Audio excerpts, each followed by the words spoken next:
اور بلکہ جوڈیشل قتل کہا جاتا ہے بھٹو صاحب کا. تو مہر بانو صاحبہ آج آپ لوگ کٹہرے میں کھڑے ہیں, کس قسم کا انصاف آپ چاہیں گے, کس قسم کا احتساب آپ چاہیں گے؟ چونکہ یہ بار بار کہا جاتا ہے گٹھ جوڑ ہے جنرلوں کا اور ججز کا جو سامنے آ رہا ہے, تو آپ کس قسم کا احتساب آپ کو منظور ہوگا پی ٹی آئی کو؟ منیزہ, میں صرف پی ٹی آئی کے طور پہ نہیں مگر ایک پاکستانی شہری ہونے کے ناطے کہنا چاہتی ہوں, آئی تھنک اس ملک کو ٹرانسپیرنسی, شفافیت کی ضرورت ہے. چاہے وہ الیکشنز میں ہو شفافیت, چاہے وہ آپ کے اداروں کے کردار میں, ان کے ایکشنز میں ہو, یا عدالتوں میں ہو. جب تک شفافیت نظام میں نہیں آئے گی تو افواہیں بھی چلیں گی, کنسپریسی تھیوریز بھی چلیں گی. اب کیونکہ ہم عدالتوں کی بات کر رہے ہیں سب سے پہلے, تو عدالت میں تو سب سے, ثاقب نثار صاحب نے اگر if he is involved یا ملوث رہے ہیں تو ضرور سپریم جوڈیشل کاؤنسل میں ان کے خلاف ریفرنس دائر ہونی چاہیے ہے, اور اس ادارے کو پھر اپنی انٹرنل اکاؤنٹیبلٹی کرنی چاہیے ہے. تو آپ ان کو ڈیفینڈ نہیں کریں گی, نہ جنرل فیض کو, نہ جنرل باجوہ کو, نہ ثاقب نثار صاحب؟ بالکل بھی نہیں. دیکھیے, اس ملک میں مداخلت ہوتی رہی ہے. اب اس بات سے جو بھی انکاری بن جائے تو پھر وہ شاید اس ملک میں نہیں رہتا.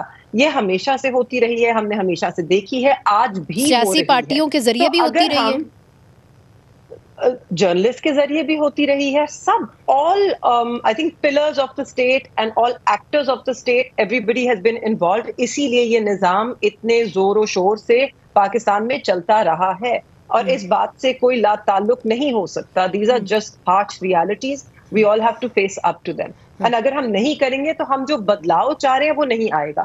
پھر یہ صرف کیسز جو ہیں یہ کچھ فرد تک محدود رہ کے پولیٹیکل وکٹمائزیشن کے زمرے میں آئیں گے. تو اگر تو ہم واقعی ایک اکاؤنٹیبلٹی کی بات کرتے ہیں, چاہے وہ آرمی میں ہو یا وہ جوڈیشری میں ہو یا وہ سیاست میں ہو. آرمی میں اگر ہم جنرل فیض حمید کے خلاف وہاں پر وہ انٹرنل اکاؤنٹیبلٹی کر رہے ہیں, بالکل ان کا انٹرنل معاملہ ہے, کریں, مگر اس کو پھر ایک فرد تک محدود نہ رکھیں. کیا مطلب؟ مداخلت تو بہت عرصے سے, کیا مطلب؟ دیکھیے جی, اگر آپ کہتے ہیں کہ سیاسی مداخلت کا ان پہ کیس ہے کہ انہوں نے مداخلت کی, تو پھر وہ مداخلت تو پہلے بھی ہوتی رہی ان سے, ان کے بعد بھی ہو رہی ہے. جہاں تک انفورس ڈس اپیرنسز کا سوال ہے, 4000 بندہ آج بھی مسنگ ہے.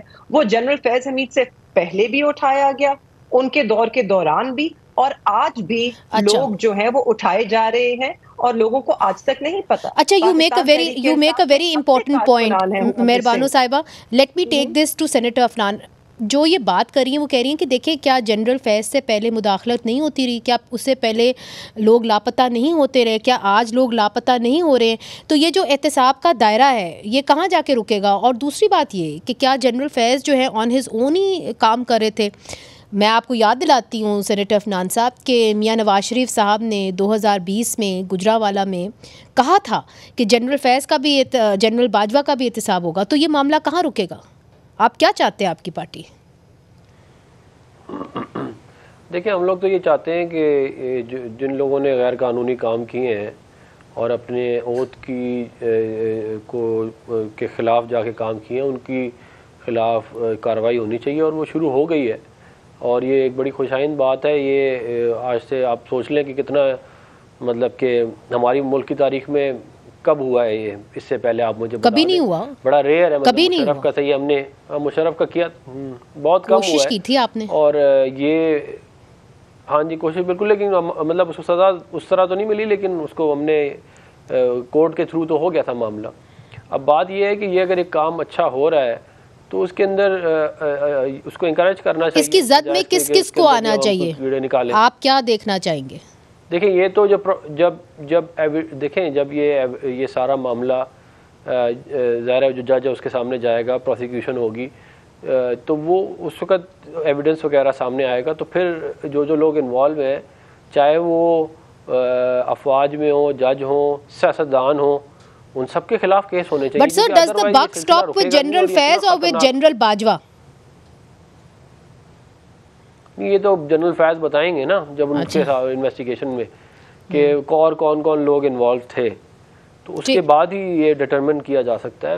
میرا ویسے ذاتی طور پر خیال یہ ہے کہ وہ ظاہر اپنے باس پہ ہی ڈالیں گے, اور اپنے پہ تو نہیں کوئی لیتا. تو وہ پھر وہ دیکھتے ہیں کہ معاملہ اس کو کیسے جو ہے وہ آگے چلایا جاتا ہے. جہاں تک بات ہے مسنگ پرسن کی, تو دیکھیں اس حکومت نے ایک بڑا زبردست کام یہ کیا کہ جو لوگ 5 سال سے زیادہ جن کو ٹائم ہو چکا ہے ان کو حکومت نے 5 ملین روپیز کا جو ہے وہ ایک طرح سے ان کو ان کی فیملی کو یہ اماؤنٹ دی. ان کے پیارے واپس تو نہیں لوٹیں گے. میں تو دیکھیں میں خود مسنگ پرسن کے معاملے میں بہت ڈائریکٹلی افیکٹڈ رہا ہوں, تو مجھے پتہ ہے کہ یہ بڑا مشکل کام ہے. اور میرے والد سے میرے ابھی برادر ان لاء کو بھی اٹھایا تھا. تو یہ تمام معاملات جو ہیں میں نے خود فرسٹ ہینڈ بھگتے ہوئے ہیں. تو یہ جو بھی ہو رہا ہے یہ سارا کچھ جنرل فیاض والا معاملہ, اس میں یہ ساری چیزیں آئیں گی. تو ہماری تو کوشش یہ ہے کہ یہ اس طرح نہ ہو. اور جو ابھی ہماری موجود جو حکومت ہے اس نے بھی دیکھیں نا ریلیف تو دیا ہے, کسی نہ کسی طرح تو دیا ہے, آگے اور بھی ہم کوشش کر رہے ہیں. چلے مگر ریلیف تو صحیح ہوگا سینیٹر صاحب کہ جب ان کے لوگ جو ہیں وہ گھر واپس لوٹیں گے یا عدالتوں میں پیش کیے جائیں گے,